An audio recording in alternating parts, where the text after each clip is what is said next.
Viral, diduga gegara tak kunjung dinikahi, perempuan di Mamuju tengah ngamuk rusak perabotan rumah hingga aniaya pacarnya.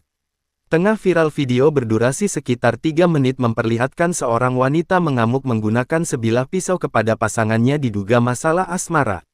Hal itu diungkapkan, Rian pasangan si wanita viral saat ditemui Tribun Tanda Hubung Sulbar.com di salah satu warung Desa Tobadak, Kecamatan Tobadak, Kabupaten Mamuju Tengah, Sulawesi Barat, Rabu, tanggal 22 Januari tahun 2025, malam.